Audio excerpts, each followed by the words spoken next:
Spencer Arrighetti's primary curve lives below the zone, exactly where Kansas City's biggest bats are prone to follow it. He puts 46.5% of his curves down there, and opponents have slugged only .235 against the curve. Chase it, and Arrighetti can hide his control problems behind his best result-producing pitch. Lay off it, and Kansas City can force him toward the part of his arsenal that gives hitters a much better chance. That is the tension at Rogers Center, where Arrighetti starts for Toronto against Kansas City lefty Noah Cameron. The Royals are a slight favorite at -106, and the total is 8.5. The price says coin flip. The pitch matchups do not look quite that even. Kansas City's projected lineup has the right shape for Arrighetti's larger weakness. He has walked left-handed hitters at a 17.7% rate, and the projected top group includes 4 hitters who bat from that side. Carter Jensen and Jack Caglianone do not need to crush the curve immediately. They need to make Arrighetti prove he can land it, then take the free traffic when he cannot. That is how Kansas City gets runners on before its power bats see something straighter. The four-seam is where the damage can accelerate. Caglianone has slugged just over .520 against the four-seam this season, while Bobby Witt Jr. is at nearly .450. Arrighetti likes to work upstairs with the pitch, and both hitters have produced loud contact in that region. If the curve stops buying him easy chases, the elevated offering becomes a much more dangerous fallback. There is still real risk in that plan. Caglianone and Witt have both shown aggressive chase tendencies, and Arrighetti's curve is designed to feed that impatience. Kansas City's lineup is also projected rather than official, so the exact balance of left-handed bats could change.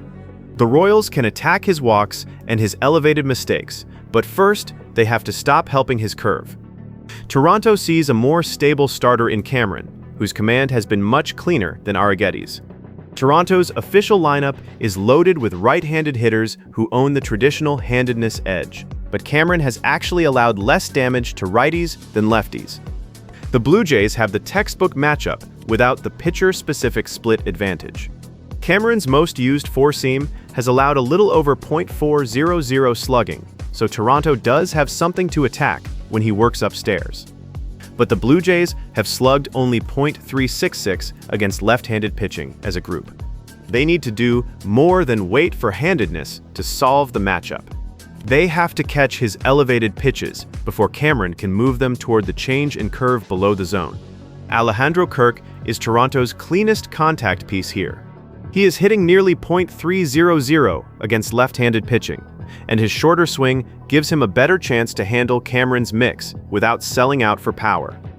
George Springer can still punish a mistake, but the stronger cutter result comes from a small sample, so it should not carry the whole Toronto case. Toronto's case runs through contact from Kirk and timely damage against the pitches Cameron leaves up. The roof is open, but the crosswind and current air conditions slightly reduce carry rather than boosting it. Rogers Center still favors home runs a little, so well-struck mistakes can leave without the weather turning routine contact into power. Kansas City's bullpen is well-rested. Toronto's relief group is taxed after heavy recent use, which makes Arrighetti's ability to work efficiently especially important. If the Royals force long counts, their advantage can continue after the starter exits. Kansas City is better set up to score through left-handed patience and damage against Arrighetti's elevated pitches, but Cameron and the slightly reduced carry make the 8.5 total look reasonable rather than low. So if you're turning that red into a card, Jack Caglianone over 1.5 total bases fits the elevated pitch damage, and Alejandro Kirk over .5 hits covers Toronto's strongest contact case. Add Noah Cameron over 4.5 strikeouts, because his deep mix gives him several ways to finish at bats. Different props, one story. Kansas City attacks the weaker starter, while Toronto's best answers are contact and Cameron's command. For a deeper look at this matchup, or any other game on the slate, you can explore the data and build your own parlays at ParlayBuilder.ai.